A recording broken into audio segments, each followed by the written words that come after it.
Assalamualaikum warahmatullahi wabarakatuh. Kami dari kelompok 6 akan mempresentasikan hasil kerja kelompok kami tentang permainan tradisional.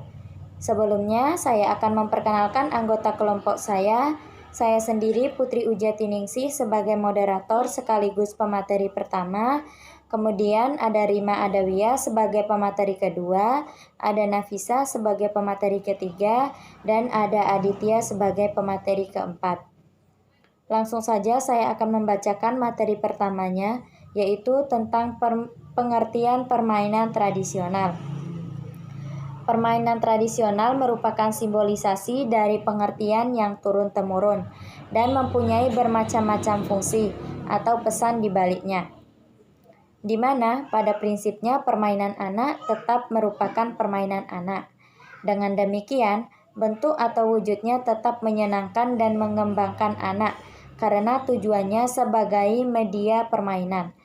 Aktivitas permainan yang dapat mengembangkan aspek-aspek psikologi pada anak dapat dijadikan sarana belajar sebagai persiapan menuju ke dunia orang dewasa.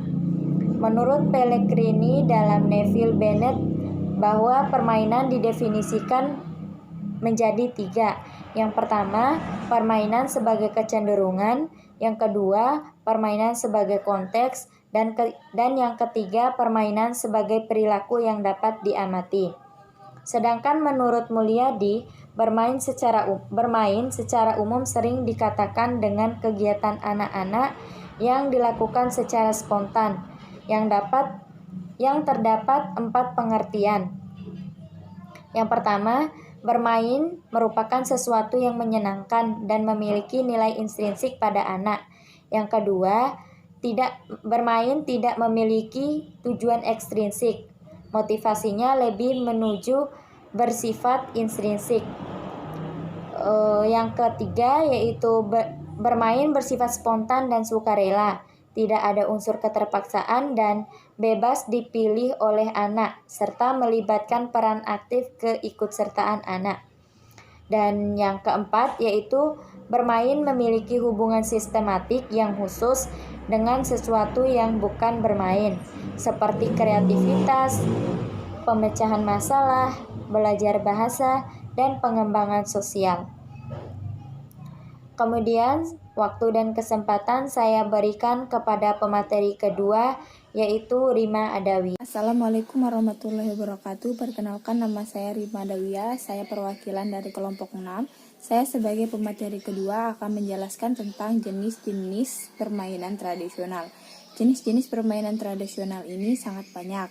Di sini saya akan menjelaskan 4 saja dari jenis-jenis permainan tradisional, seperti galasin, congklak, petak umpet, dan permainan layang-layang. Nah, galasin ini adalah permainan yang terdiri dari 2 grup, yang dimana masing-masing tim terdiri dari 3-5 orang.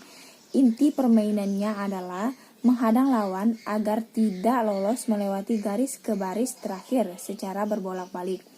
Dan untuk meraih kemenangan, seluruh anggota harus secara lengkap melakukan proses bolak-balik dalam area lapangan yang telah ditentukan. Itu adalah proses dari permainan galasin. Yang kedua adalah congklak. Permainan ini sejenisnya dari cangkang kerang yang digunakan sebagai biji congklak. Dan jika tidak ada, kadang-kadang digunakan juga biji dari tumbuh-tumbuhan lainnya. Nah, itu adalah permainan congklak. Yang ketiga adalah petak umpet. Permainan petak umpet ini sering kita jumpai di masyarakat sekitar kita, seperti anak-anak yang sedang bermain petak umpet.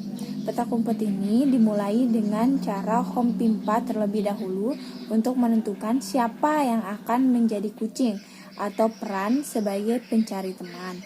Itu adalah petak umpet. Yang keempat adalah layang-layang. Layang-layang ini dibuat dari kertas atau berkerangka bambu atau kayu lainnya yang diterbangkan ke udara dan terhubung dengan tali. Permainan layang-layang ini biasa kita temukan di masyarakat sekitar kita atau anak-anak yang sedang bermain layang-layang. Sekian dari penjelasan saya. Apabila ada kesalahan mohon dimaafkan. Wabillahi taufiq wal hidayah. Wassalamualaikum warahmatullahi wabarakatuh. Assalamualaikum warahmatullahi wabarakatuh. Langsung saja saya pemateri ketiga atas nama Nafisa akan menjelaskan C. Manfaat permainan tradisional. Manfaat permainan tradisional menurut sumber Gifford antara lain: 1. Anak menjadi lebih kreatif. 2. Bisa digunakan sebagai terapan terhadap anak. 3. Mengembangkan kecerdasan intelektual anak. 4. Mengembangkan kecerdasan emosi antar personal anak. 5. Mengembangkan kecerdasan logika anak. 6. Mengembangkan kecerdasan kinestetik anak. 7. Mengembangkan kecerdasan natural anak. 8. Mengembangkan kecerdasan spasial anak. 9. Mengembangkan kecerdasan musikal anak. Dan 10. Mengembangkan kecerdasan spiritual anak. Permainan tradisional biasanya aturan yang digunakan dibuat langsung oleh para pemain. Dengan permainan tradisional, anak dapat menggali wawasan terhadap beragam pengetahuan yang ada dalam permainan tersebut. Menurut Laksmitaningrum, permainan tradisional memiliki beberapa manfaat bagi anak, yaitu manfaat sosial, manfaat disiplin, dan manfaat budi pengerti. Berdasarkan uraian di atas, dapat disimpulkan bahwa permainan tradisional memiliki banyak manfaat. Permainan tradisional dapat diberikan dampak yang sangat baik dalam membantu pengembangan keterampilan emosi dan sosial anak. Selain itu, manfaat permainan tradisional diantaranya dapat mempengaruhi aspek-aspek pada diri anak seperti aspek psikomotorik dan afektif kognitif. Permainan tradisional tidak hanya dapat mempengaruhi aspek anak, tetapi dalam permainan tradisional terdapat nilai-nilai positif anak. Sekian, Assalamualaikum warahmatullahi wabarakatuh. Baik, selanjutnya yaitu D. Nilai-nilai yang terkandung dalam permainan tradisional. Menurut Nugroho, nilai-nilai yang terkandung dalam permainan tradisional adalah 1. Nilai demokrasi. 2. Nilai pendidikan. 3. Nilai kepribadian. 4. Nilai keberanian. 5. Nilai kesehatan. 6. Nilai persatuan. Dan 7. Nilai moral.